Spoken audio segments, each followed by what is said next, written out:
Hi folks, my name's Dane and welcome to the recap of our first ever Words4Every1 Writers Group at the Arts4Every1 Centre in High Wycombe. So this took place on August the 22nd. We had a guest speaker who was Stephen Colgan, who I'll tell you a bit more about in a minute.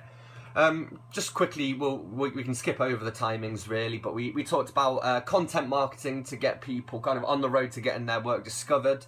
We had some editing workshops, and then, like I said, we had a guest speaker who was Stephen Colgan. So my name's Dane. I sort of help out at the Arts4Every1 Centre doing different stuff. I'm also a writer. I write poetry, songs, fiction. I write anything really. I've got a book out called No Rest for the Wicked. Here we sort of asked who everyone else was. We all kind of know each other now. We get a similar group coming along to each session, which is always good.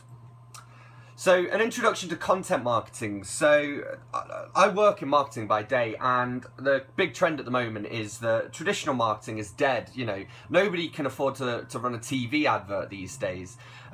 Traditional marketing relies on interrupting people, getting in front of them, you know, so radio adverts or billboards, ads in magazines.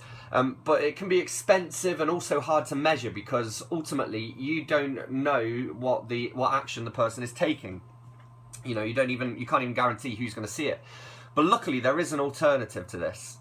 So this is content marketing, and it's also known as inbound marketing. And basically it relies on helping people to come to you. So instead of advertising saying buy our paint, a paint manufacturer could run a blog on interior design tips. So by doing that, it makes sure that if you've got potential customers here, they know they need to paint a bedroom, for example.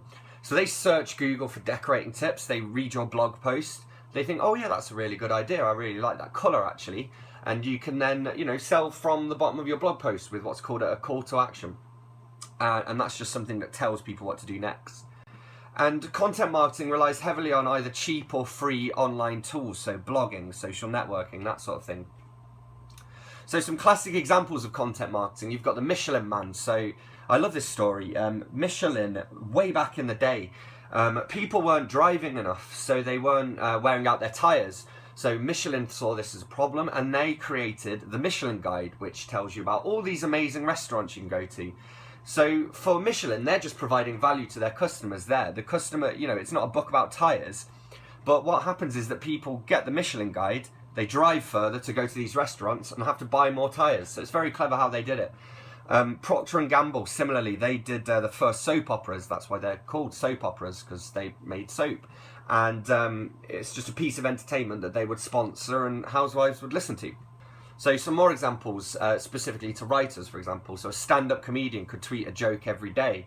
A musician could write blogs about local music listings. You know, they could include their own shows, but include other shows as well.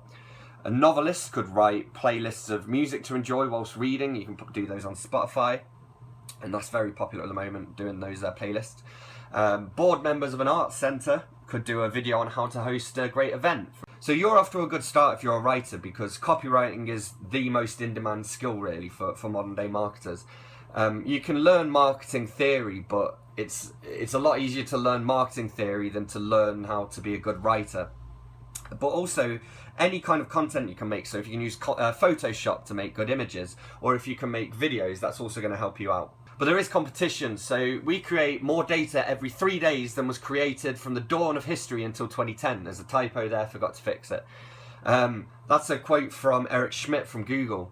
So there's also about 100 hours of video is uploaded to YouTube every minute, 1 billion websites, 4 million blog posts every day. And I'm not going to show you this link now, but I'll include it in the video description, and you can see how fast the internet's actually moving. It also takes a lot of time, so you need to prioritize. So I'm going to take you through a basic framework you can use, and we'll build on it in future workshops. But in the meantime, you want to focus on what's going to get the results for you. So step one is get a website. You really need a website. So I reckon WordPress.com, which is quite easy to use, it's free, it's open source, there's a lot of add-ons you can get for free, there are lots of guides on it.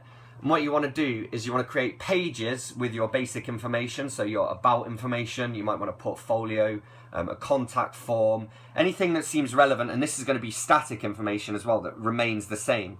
Then you want to start blogging regularly. So I suggest once a week is a good one to aim for. And you do this by creating posts. So the difference between pages and posts is that a page is just static information. A post is, your weekly blog update. So your posts change more often. So try to release a new post once a week. And if you want to be found by search engines, it's very important to do this, because basically every new post is fresh content on the website. It's a new link they can find. It's basically like feeding a search engine. It also shows people that visit your site that you're still active as well, so they can look at the date of your most recent post. And you want a call to action at the bottom, which I sort of touched on this earlier. It's something that tells people what to do next. So it might be buy now if you're trying to sell tickets to something, for example. So blog ideas, you could do progress reports on the project you're working on. You could ask other authors for guest posts, which can take some of the pressure off you, and you get to work together as well. You could do lists, so my top influences. Things that inspire you, notes you take at events like at the Writers Group, or bonus scenes, extra material, anything like that you've got kind of knocking around. You could interview other authors. Some people even interview their own characters, which can be a good way to bring them to life. You can republish previous work, but here with the caveat, make sure it's unique content, so you've not published it anywhere else before. You could post reviews, so if you're a musician, you could do music, live music reviews. You could do reviews of books. You could ask your readers what they'd like to see from you as well. Fan fiction, that's another popular one, and anything else you can think of really to sort of bring it to life. Step 2 is to generate traffic. So traffic is the currency of the web. So traffic is essentially visits to your website. So common metrics for it, and a metric is something that a statistic you might track. So number of visits, unique visitors, the difference there being one person visiting 5 times, that's 5 visits, 1 unique visitor. Page views as well, how many pages they viewed. So there's no point having a website if no one visits it. So you want to keep track of that and find out whether they are. And also, if they are visiting your website, what made them visit. So traffic sources, this is where people come to your website from. And the main ones are direct, which is just them typing in the web address. Organic search, so people coming in through search engines. Social media, or referral, which is a link from another website. So I've sort of just explained this, but in a bit more detail. So again, direct traffic is from people typing in your website. So you can optimize for this by making your website address as easy to remember as possible. Short does well as well. A good option is just writersname.com. So mine is danecobain.com. Include your website address everywhere that you can think of as well. So on slides, business cards, mentioning it during readings. There's another typo. Put it in your book. Okay, so organic search is traffic that comes from search engines. So from people plugging in keywords and, trying to find something. So writing regular posts will help this anyway, because search engines basically devour fresh content. Every new post you do is more information. It shows the website's active, and it's also another potential result for the search engines to surface as well.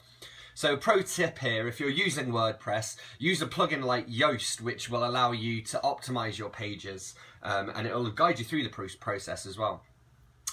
Start to think about what people might be searching for, and then try to cater to that as well. Look at the number of views that you're getting on your pages, and write more stuff like whatever's working well. Social media, so the most useful social networking sites for writers really are Facebook, Twitter, LinkedIn, Goodreads, Instagram and YouTube, and we will talk about that in a future workshop. Then there's referral, so that's when someone clicks on a link on a website and that sends them to you. So doing things like guest blogs is a good way to get referral traffic, because you can typically include an author bio with a link back to your website, and readers of that blog might click through to find out more. Ask for links from other people if it's relevant as well. Most people are happy to link to you. Google does crack down on people who artificially try to get as many links as possible pointing to their website. So try and keep it as natural as possible. If your stuff is good enough, then people are going to link to you anyway. And then the third step is profit, which you can figure out how to do yourself by selling books or speaking at conferences or whatever you're hoping to do. So that's about it for that. As I said, we had some editing workshops, and then we heard from Stephen Colgan, who was our first guest speaker. So there's a quick bio up there on the screen, but basically he's an author, and he's also a researcher, or an elf as they call it, for the TV show QI. And then after that we had a writing challenge as well, so we challenged people to write something using synesthesia, which is when you experience one sense through another. So, you know, the taste of music, or I don't know, the smell of yellow. So we challenged people to write something and bring it to the next workshop. We also talked about some marketing stuff to do, so we suggested that everyone should sign up for a WordPress website, start trying to release a new post every 1 to 2 weeks, to sign up for a social networking site that they're not already using, and then to come back next time to learn what happens next.